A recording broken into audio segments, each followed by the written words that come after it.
introduce Dr. Pablo Cornejo, who is an assistant professor at the California State University, Chico, in the Department of Civil Engineering. Dr. Cornejo is going to be the moderator for today's session.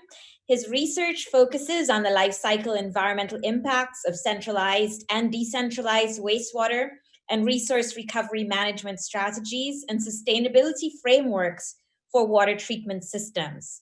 Dr. Cornejo is passionate about teaching and interested in increasing the participation of underrepresented students in science, technology, engineering, and mathematics fields through interactive, project-based sustainability education.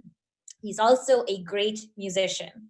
And Dr. Cornejo received a BS in civil engineering with an emphasis on water resources and environment from the University of Colorado Boulder. He obtained his MS and PhD degrees in environmental engineering from the University of South Florida and conducted postdoctoral research at the University of Colorado at Boulder. Welcome, Dr. Cornejo. Thank you, Maya. I'm tuning in here from Northern California, and just briefly, before I get started, I'd like to acknowledge and be mindful that Chico State stands on the lands that were originally occupied by the first people of this area. We recognize the Mechoopda and their distinctive spiritual relationship with the land and the waters that run through our campus, and are also humbled that our campus resides on sacred lands that were once sustained by the Mechoopda people for centuries, and acknowledge that the Mechoopda are still here doing their work. Today, we are going to be talking about Grand Challenge 1 from the National Academies of Science, Engineering, and Medicine. And that challenge is to sustainably supply food, water, and energy for the 21st century. This challenge comes from their recent consensus study report and discusses the fact that providing life's essential food, water, and energy for the world's growing population is a major challenge. Doing so in a manner that does not threaten the environment and the health or productivity of future generations is an even bigger challenge.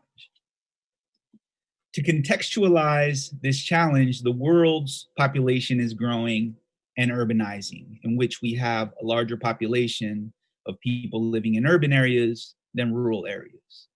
According to the United Nations, there's an estimated 60% increase in food production that will be needed to feed 9.3 billion people by the year 2050. And population growth is related to increases in water demand.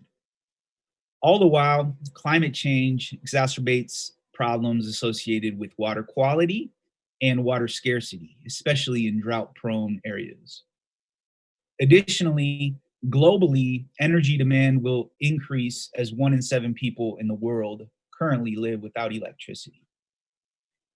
There are equity implications associated with this grand challenge. Communities worldwide face challenges related to their sustainable supply of food, water, and energy. And COVID-19 has exacerbated these challenges. For example, disruptions in food supply chain call for a need for innovative, resilient, and localized food production through innovations in farming techniques. This is especially true in Black, Brown, and Indigenous communities that face challenges in both urban and rural settings. Equity issues are also relevant in places such as the Navajo Nation, in which the provision of clean water, renewable energy, and sustainable food supplies are crucial. COVID-19 has disproportionately impacted many Indigenous communities. So a lot of the talks in this session will focus on opportunities to build resilience through innovative techniques and address these challenges. We also have speakers that will discuss the importance of wastewater treatment and resource recovery during the global pandemic. The Global Pathogen Project, for example, focuses on the importance of access to scientific data to address water and sanitation issues.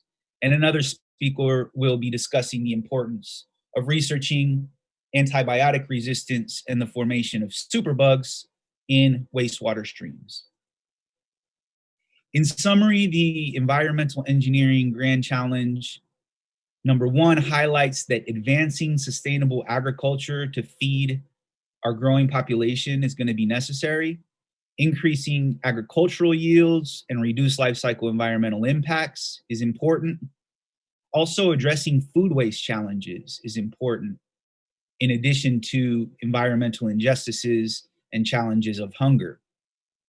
Overcoming water scarcity in terms of improvements to our supply, distribution, and efficiency are crucial, and clean water and clean energy are crucial for this challenge to meet increases in global demand.